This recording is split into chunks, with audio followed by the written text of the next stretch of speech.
Па не беше само тоа, туку имаше воведни говори на еден обвинет што беше останат, и ова е фаза на постапката пред започнувањето на доказната постапка, каде што секој од обвинетите има право да ги слушне предупредувањата кои што се облигаторни од страна на и укажувањата од страна на председателот на Советот, кој што беше нешто направено, и нормално следи најбитниот дел од оваа фаза на постапката, произнесување на вина.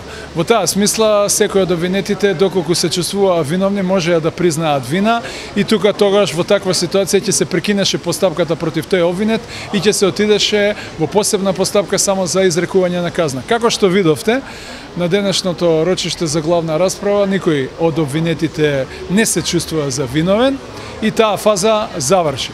Со завршување на оваа фаза, така наречената, да речем, приправна фаза, иако такво нешто не постои во Законот за кривична постапка, е завршена, и на 31.8 започнуваме со фаза на изведување на докази на обвинителството, што е согласно на ЗКП, а тие докази ќе бидат во смисла на сослушување на сведоци, и на 31 е закажано тоа дејство.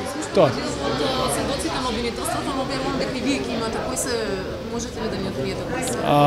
Значи, толку има многу докази и сведоци за обвинителство, така да мислам дека ќе ни треба неколку месеци да ги изведеме тие, и многу е рано. Ние поднесовме листа на докази, не е дека нешто криеме, тие се транспарентни, меѓутоа кога ќе дојде време ќе ги видат. Сега се започнува согласно ЗКП со сослушување на сведоците и на писмените докази на обвинителство. Како ја коментирате колумната која што ја имала обвинителката во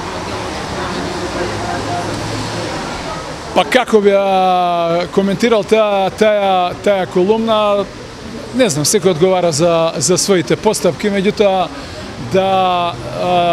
да се нарекува одбраната дека хистерично се обидува погрешно да чита, дека ние сме неписмени, па не знаеме за кое дело некој се обвинува. Инаку, еве вака, јас го користам тоа право да кажам дека делото 313, терористичко загрозување, до 2008 година го носеше насловот тероризам. Мислам, чисто вака ние, како стручњаци, да прочитаме, пошто не знаеме.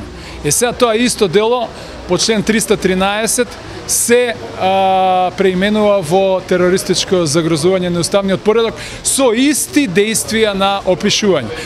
Благодарам на јавното обвинителство што не просветли, и во иднина морам да ветам дека ќе бидеме многу по-ажурни и повеќе ќе се трудиме да го читаме законот, да конечно, можеби еден светол ден да го осознаеме онаш за кое што обвинителството така вично и со многу докази ги обвинува овие лица.